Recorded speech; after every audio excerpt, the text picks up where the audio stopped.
porque usted lo ha solicitado en reiteradas ocasiones, poder hacer ya desde hace muchos años este programa que le entregaremos hoy. Comenzamos pues, Ernesto Farril Santos Coy. Bienvenido, Ernesto. Un honor estar aquí.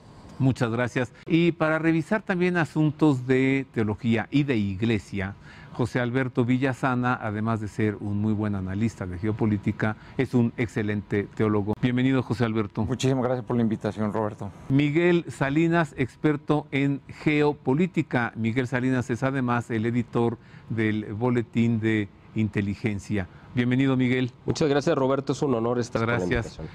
Viajó desde Guadalajara para estar aquí con nosotros. Va a compartir el día de hoy acerca de lo que son algunas orientaciones sobre el globalismo y el nacionalismo, cómo estas tendencias están dictándonos agenda hacia la imposición del nuevo que ya todos conocemos.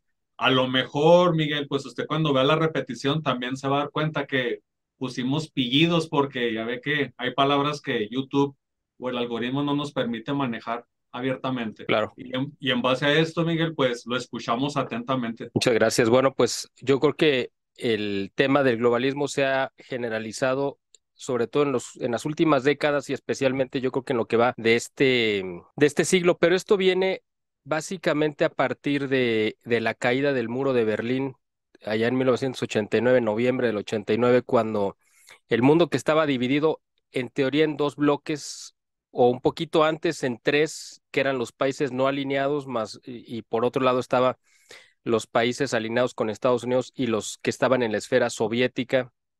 Cuando cae el muro de Berlín, se rompe, digamos, esta bipolaridad y es cuando empieza el proceso que se conoce como globalismo, globalización, en la cual el concepto era que todo el mundo tenía que uniformarse al criterio del bando vencedor, que es lo mismo que pasó en la Segunda Guerra Mundial. Después de la Segunda Guerra Mundial, pues la historia pues se alineó de acuerdo a los intereses de los bandos que habían triunfado, que era pues Inglaterra, Estados Unidos y Rusia.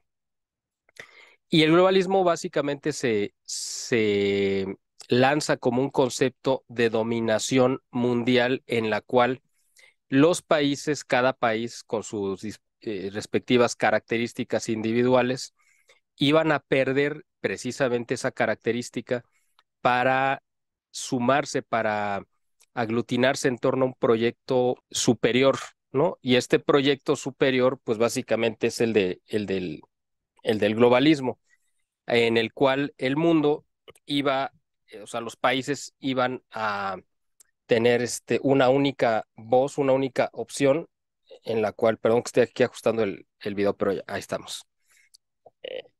Listo. El mundo iba a tener que aceptar un único criterio, instituciones que le dieran forma tanto en la parte política como en la parte social, económica, etcétera, donde la gente ya no iba como antes, o los países ya no iban a determinar el rumbo que iban a seguir de acuerdo a sus experiencias, etcétera, sino que ahora era el mundo, un mundo sobre todos ellos los que iban a determinar qué era lo que los países iban a adoptar en cuanto a la política, por ejemplo, económica, social, educativa, cultural, etcétera, ¿no? Ese es el proceso que se dio, digamos, de globalismo, para el cual, pues, se intentó despojar a cada país, a cada región de sus características individuales. Y ahí es donde empieza este proceso. También después surge una situación de crecimiento de los nacionalismos, digamos, como más extremos, como en el caso, por ejemplo, de Cataluña en España y otras regiones que buscan romper esa unidad nacional que los identifica, para ellos decir, no, es que nosotros somos tan diferentes, tan únicos dentro de nuestro propio país que necesitamos independizarnos. Y ahí empieza un proceso también contrario a la globalización, pero igual de pernicioso, de fragmentación de los países. O sea, las dos opciones que vienen y que obedecen al mismo origen, porque las dos van o giran o orbitan en torno a romper la identidad nacional y la soberanía de los países, están en polos aparentemente opuestos, pero obedecen a los mismos intereses. El globalismo por diluir a las naciones. Y los nacionalismos extremos, regionalismos incluso, para romper la idea, el concepto de una nación, y que esto se convierta pues en un rompecabezas que fuera mucho más fácil de dominar. Eso yo creo que como introducción, creo que vale para que la gente tenga una idea más o menos un aproximado de cómo es que llegamos a este punto y pues el fenómeno que estamos viviendo, ¿no? ¿Y hacia dónde nos quiere llevar entonces el orden mundial, don Miguel?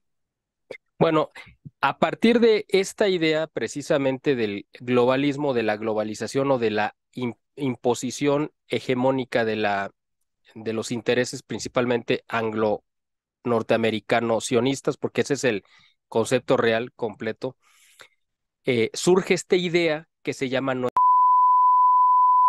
viene de mucho tiempo atrás, de hecho viene como uno de los principales postulados de la masonería a finales del siglo XIX. Incluso ellos lo manejaban en latín, el nuevo orden secular de las cosas. Incluso viene esa leyenda en el billete de $1, ustedes lo recordarán, del dólar norteamericano. Y a partir del 89, precisamente cuando estaba George Bush, el papá, el primer presidente Bush, en ocupar la presidencia, lanza este concepto de nuevo. ¿Qué significa? Presenta un reacomodo, una nueva organización mundial donde se iban a trastocar, a cambiar por completo todas las ideas y conceptos que habían levantado a la civilización occidental y que la habían mantenido vigente durante mucho tiempo. Ese nuevo era precisamente la implementación de lo que ahora conocemos como globalismo. Era el quitarle a los países la soberanía de decidir sus destinos para subyugarse a un proyecto mundial de organismos supranacionales, es decir, que estuvieran por encima de las naciones como la ONU, la Organización Mundial del Comercio, la Organización Mundial de la Salud, la UNESCO y otras instituciones derivadas todas principalmente de la ONU, pero el Banco Mundial, el Fondo Monetario Internacional, instituciones que estaban por encima de las naciones que iban a ser las que le iban a dictar las políticas sociales, económicas, culturales, etcétera, a los países. Eso es el nuevo orden mundial y está enfocado y encaminado, bueno, tiene varios fines, ¿no? Uno de ellos precisamente es diluir esta idea de identidad nacional para que la gente pierda el arraigo por su tierra, y al perder el arraigo por su tierra, por sus tradiciones, sea una sociedad totalmente debilitada que acepte cualquier idea o cualquier concepto o cualquier molde que se le imponga y que sean incapaces de defender. O sea, nosotros sabemos que una de las mayores riquezas con las que cuenta cualquier país del mundo es su historia, su tradición, sus costumbres, su cocina, su cultura, etcétera. Bueno, pues al arrancarnos todo eso, pues perdemos esa vinculación que tenemos con la tierra donde Dios nos envió para nacer, y además es una tierra que nos ordena que tenemos que amar, conocer y defender. Esa es parte de nuestra obligación como buenos ciudadanos. Eh, y el hecho de que nos arranquen esa raíz que nos une a esa tierra, nos convierte pues básicamente en seres indiferentes que podemos aceptar o tolerar o simplemente ver con total desprecio eh, cualquier abuso, robo o saqueo que se cometa en nuestro país. ¿Por qué? Pues porque ya no hay algo que nos haga sentirnos parte de eso y que por lo tanto nos haga sentirnos o vernos como agraviados ante un robo, un saqueo en este sentido, ¿no? Entonces, eh, uno de los objetivos que busca el nuevo orden es ese precisamente, ¿no? El que la gente pierda ese contacto, esa idea de identidad con su tierra para que puedan ser plenamente dominados. Otra es la movilidad, también el hecho de poder desplazar a la gente de un lado a otro. Eso también es una de las finalidades. Por eso estamos viendo los fenómenos de la migración, donde lleguen gente en olas muy grandes, ¿no? En cantidades muy, muy grandes de población, a invadir literalmente otros territorios y llevar nuevas costumbres que les son totalmente ajenas e imponer generalmente costumbres que son no solamente diferentes, sino hasta hostiles con las ideas de los países que los reciben. Esto es un fenómeno que estamos viendo marcadamente en Europa respecto a la población africana que está llegando en hordas a invadir, ¿no? Europa, y que están imponiendo costumbres, por ejemplo, islámicas, que son totalmente contrarias al estilo de vida europeo de la civilización occidental. Y eso destruye por completo las sociedades, ¿no? Otra de las propuestas o de los fines que busca el nuevo orden mundial, y yo creo que es el peor de todos, es el de la despoblación. Perdón, es decir, ellos consideran, porque para entender esto y por qué están buscando estos fines, porque si se dan cuenta, no estamos hablando, hasta ahorita no hemos hecho ningún recuento de alguna acción positiva, es decir, si dijéramos, bueno, es que el nuevo orden mundial trae algunos inconvenientes, pero trae como bueno esto y esto y esto. Aquí no hemos tocado ningún tema positivo. ¿Por qué? Pues porque no lo hay. El nuevo orden mundial está inspirado netamente pues básicamente en un postulado diabólico, satánico, de destruir la civilización occidental. No está buscando destruir la civilización o digamos la cultura budista, ni la musulmana, mucho menos la judía, ni cualquier otra, o las chamánicas o politeístas que pueda haber en la India. Es decir, no, la finalidad única es destruir la idea, el concepto del cristianismo occidental, que es el que ha llevado a la civilización, aparte de la civilización que ha estado bajo su influencia, a lo más alto y a los mayores logros técnicos y científicos, ¿no? Y culturales.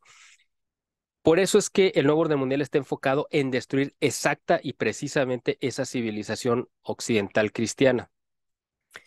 Y como es una inspiración diabólica, buscan destruir la principal obra de la creación, que es el ser humano. Por eso es que una de las finalidades, la más importante quizá del nuevo orden mundial, es la despoblación. Para conseguirlo, han buscado diferentes métodos. Primero se implementaron las políticas a mediados de los años 50 de reducción de la natalidad, donde empezaron con las campañas de que las familias pequeñas vivían mejor y de que la familia ideal pues, era de 4 miembros, es decir, papá, mamá y 2 hijos. Y luego en el tercer mundo se empezó a chantajear la idea del intercambio para tener acceso a la economía, a los créditos bancarios a través de, por ejemplo, el Fondo Monetario Internacional, que los países del tercer mundo, especialmente los de Latinoamérica, que eran los más fecundos en cuanto a población, sí se les condicionaban los créditos a cambio de que implementaran programas de reducción de la natalidad. Después de esto vino el proceso de la generalización de los anticonceptivos, ya que no podían confiar simplemente que la gente iba a tener el cuidado de no embarazarse. Pues ahora dijeron, no, pues vamos a implementar métodos artificiales para impedir la concepción, métodos masculinos y femeninos. Y después de esto, como vieron que de todos modos no era suficiente, empezaron a promover la idea del aborto. Es decir, cuando ya un embarazo no se puede, si no se puede evitar, entonces hay que impedir que se llegue al alumbramiento. Eso fue lo que ya a partir de los 90 de manera muy generalizada se implementó como una política global para impedir que la gente pues, siguiera creciendo en población, o sea, en número.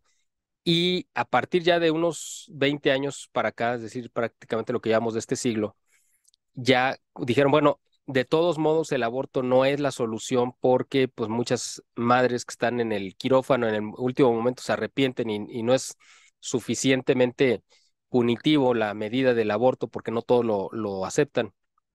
Entonces lo mejor es impedir bajo cualquier circunstancia que vaya a haber la posibilidad de un embarazo.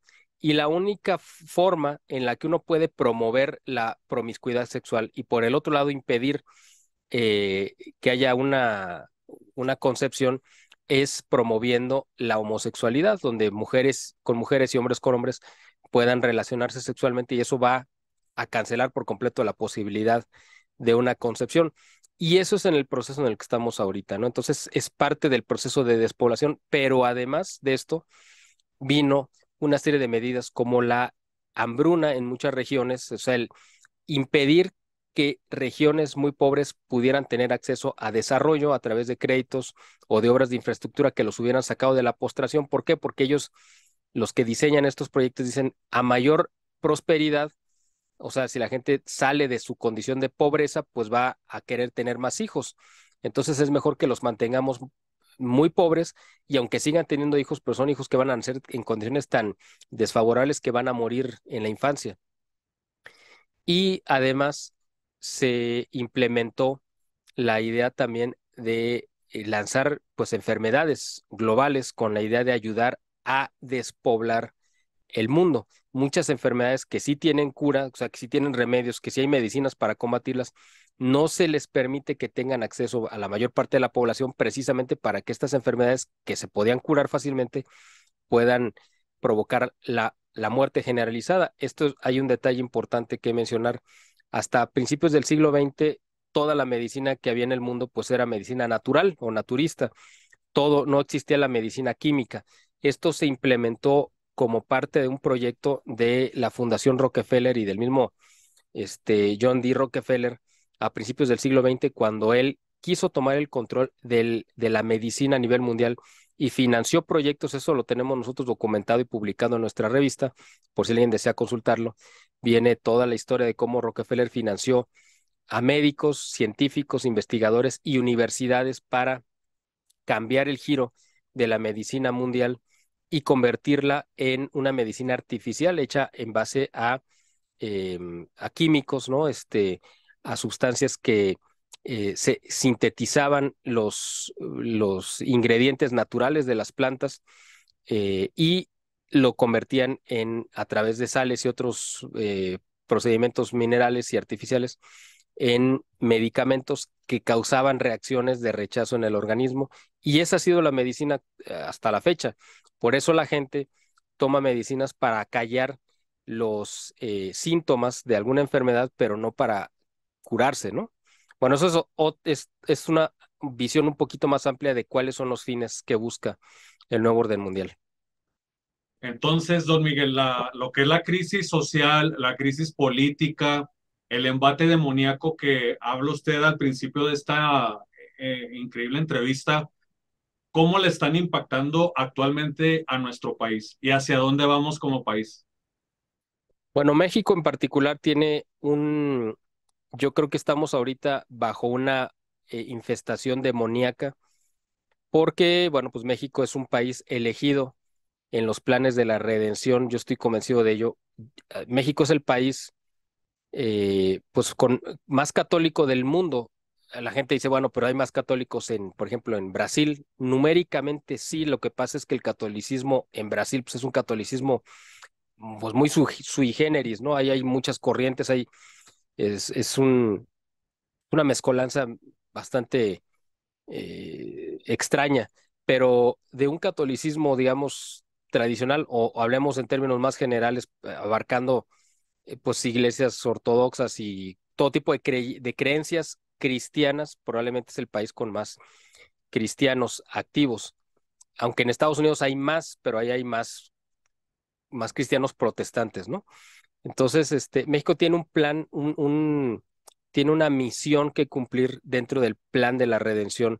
Es el lugar donde Dios decidió que se apareciera en 1531 la Virgen de Guadalupe, convirtiendo de golpe a toda la población indígena que le había costado mucho trabajo a los primeros evangelizadores poderles transmitir el mensaje de la redención, de la salvación, y la aparición de la Virgen de Guadalupe, pues de golpe convirtió a toda la población. Y México ha cumplido con esta misión. Desde aquí se han, pues vamos a decir, exportado misioneros y sacerdotes a todo el mundo durante mucho tiempo. Y yo me imagino precisamente que por eso, además, Estados Unidos, siendo el país masónico, yo creo que más influyente e importante en el mundo, pues ha visto siempre con mucho recelo a un país católico al sur de su frontera, y creo que por eso han centrado las baterías para tratar de impedir el desarrollo de México, porque no querían tener un país desarrollado, pero católico. ¿Por qué? Porque con Canadá no tuvieron ningún problema, ningún empacho en dejarlos que prosperaran, porque ellos no son católicos, pero el problema con México es que es un país católico eminentemente y por eso lo quisieron mantener, pues digamos, sometido.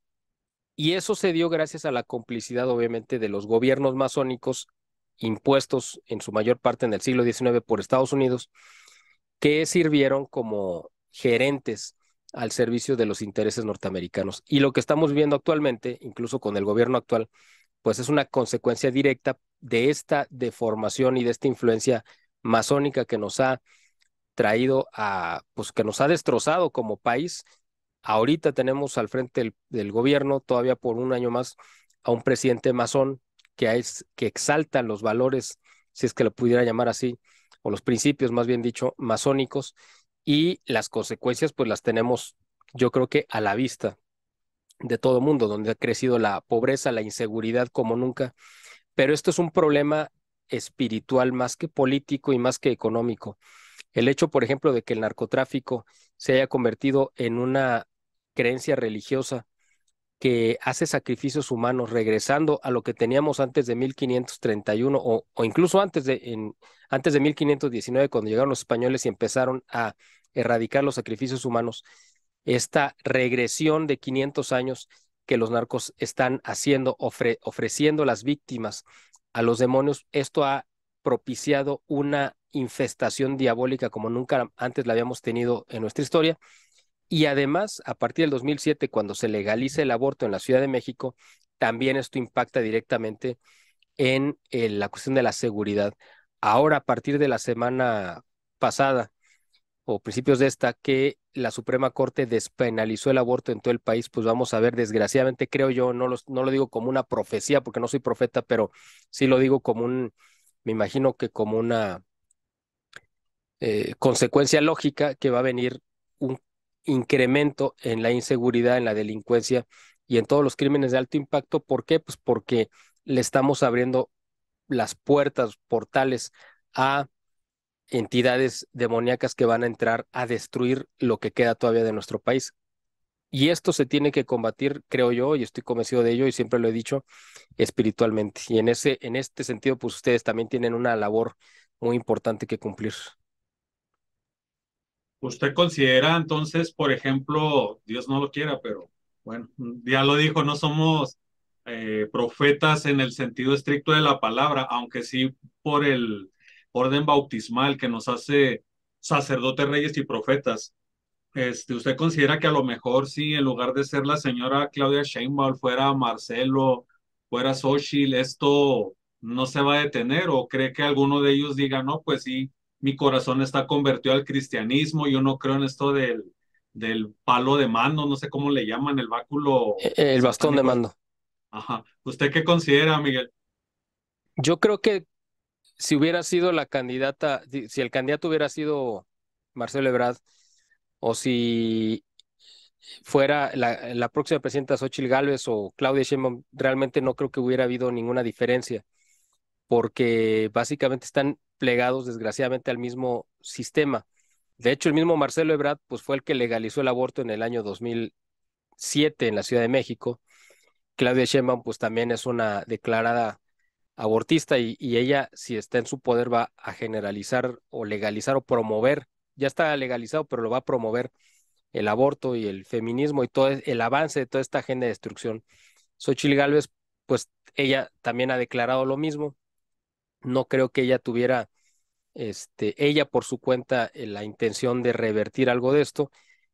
En el caso de ella, pues lo único que veo quizá como una pequeña ventana de esperanza es que hay mucha gente que está en torno a ella, que es gente provida y que es gente que no comparte la ideología de género, que me imagino que la van a presionar o la van a acotar para impedir que avance en esta agenda, creo yo, si llegara a quedar, porque además ella llegaría con un margen de maniobra política muy estrecho porque no sabemos si va a controlar la mayoría en la oposición, pero aunque así fuera, de todos modos, la oposición, pues ahorita es como un Frankenstein está armado, es de diferentes cuerpos, están unidos. Es el mismo fenómeno que vimos en Morena, cuando en Morena en el 2018 se juntaron muchas corrientes y grupos políticos irreconciliables con tal de impulsar la candidatura de López Obrador para que llegara. Y una vez que llega, eran tan disímbolos que se empezaron a destrozar entre ellos y ahorita vemos las consecuencias, ¿no? Y acá en el caso de Xóchitl Gálvez, yo no sé si vaya a pasar lo mismo, pero efectivamente, pues juntar un PAN con un PRD, con un PRI, que han sido enemigos históricos desde siempre, para impulsar un proyecto en común, pues ahorita están muy, muy hermanados, muy armónicos, pero una vez llegando al poder, pues van a querer ellos ejercer o tener acceso único a ese poder, y yo creo que va a venir una confrontación fuerte. En el panorama pues político actual no hay pues ninguna otra opción. Ahorita oficialmente las candidatas son Claudia Sheinbaum y Xóchitl Gálvez. Está por ahí orbitando la posibilidad de Eduardo Verástegui, pero pues yo ahorita no me voy a ocupar de él porque no es candidato, ni siquiera ha reunido las firmas que lo calificarían como candidato independiente. No sabemos si lo vaya a hacer o no. Así que ahorita tenemos que hablar de lo que hay, y lo que hay pues es estas dos opciones. Marcelo Ebrard como posibilidad quizá acabe, como muchos creen y yo lo he dicho en muchas ocasiones, probablemente va a quedar en Movimiento Ciudadano y quizás se lance como candidato y finalmente va a declinar, yo creo que a favor de Xóchitl Gálvez probablemente, y eso pues le daría la puntilla a las aspiraciones de Claudia Sheinbaum, porque Marcelo Ebrard y Sheinbaum se aborrecen, son como el agua y el aceite. Entonces yo creo que él operaría para sacarla a ella de la contienda y al mismo tiempo asegurarse una posición dentro del gabinete de Xóchitl Gálvez si es que ella llegara a ganar, ¿no? Así que yo sí creo que aquí en México la situación a futuro inmediato, pues la verdad se ve bastante desalentadora porque no hay quien realmente esté hablando de estos temas y que diga, o sea, me refiero a figuras políticas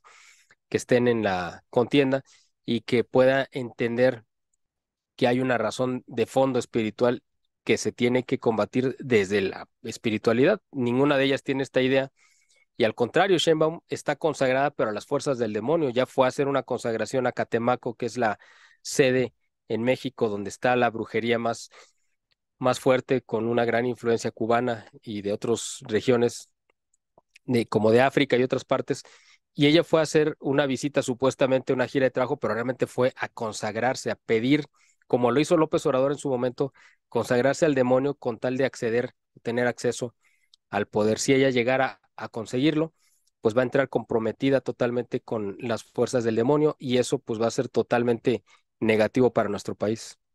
Pero ¿qué no se supone que ella, igual que Alfredo Jalife, son judíos, algo así tengo entendido, lo cual no comulgaría con la idea del satanismo? Bueno, Alfredo Jalife no es judío, él es libanés y es Ah, correcto. por eso lleva un pleito casado con el sionismo judío de Claudia Sheinbaum. Son enemigos irreconciliables, ¿no? Porque pues, se aborrecen. De hecho, Alfredo Jalife se supone, pues con muchas comillas, es católico del rito maronita, hasta donde yo tengo entendido. Yo realmente no sé qué tan practicante sea, pero bueno, él dice que es católico. Yo no lo puedo negar ni afirmar.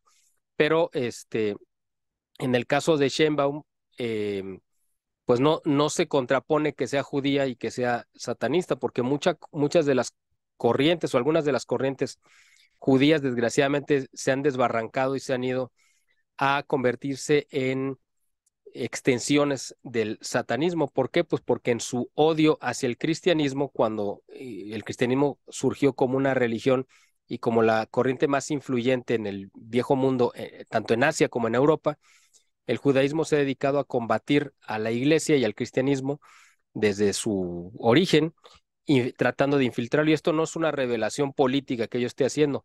Eso viene en los hechos de los apóstoles, en las cartas de varios de los apóstoles y hasta en el Evangelio. O sea, no estoy revelando un tratado de inteligencia política. Esto viene narrado en las Sagradas Escrituras, cómo los judíos intentaron infiltrar a las primeras comunidades cristianas para distorsionar el legado, el mensaje del Evangelio.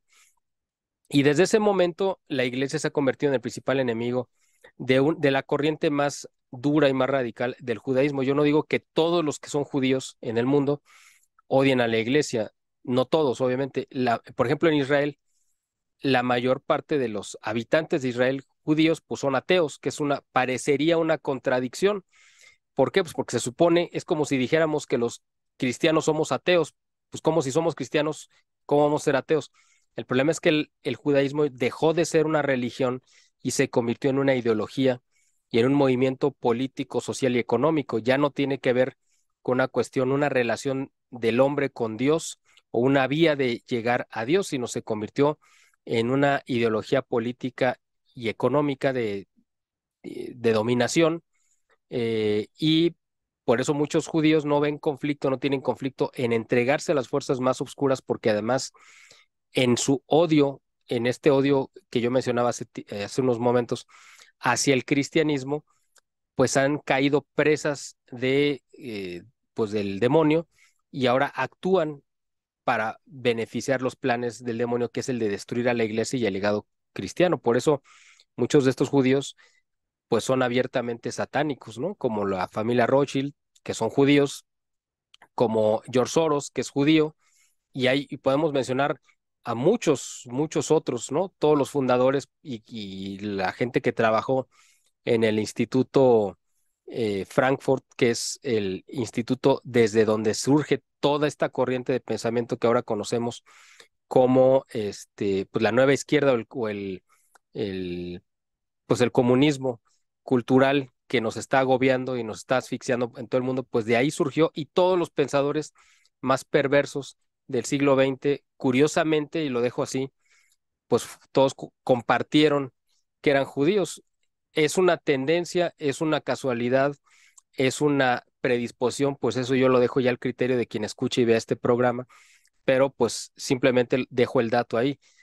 Todas estas personas que más han dañado en el siglo XX pues a la humanidad, curiosamente o casualmente, pues todos pertenecían a familias judías, ¿no? Entonces, bueno, pues no hay una contradicción, digo, debería de haberlo, pero no la hay desgraciadamente entre ser satanista y ser judío.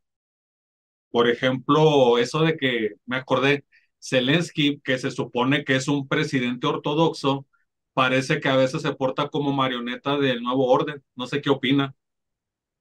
Bueno, de hecho es una marioneta del nuevo orden mundial, porque hay que recordar que él fue un actor de televisión, de películas, de series, no sé, de programas en Ucrania. Y después, bueno, de ser un personaje así reconocido, lo pusieron en la presidencia para interpretar un papel. ¿Cuál es ese papel? Pues es el papel de opositor más aguerrido de Vladimir Putin, para debilitarlo, porque Putin, pues él sí es un verdadero ortodoxo. La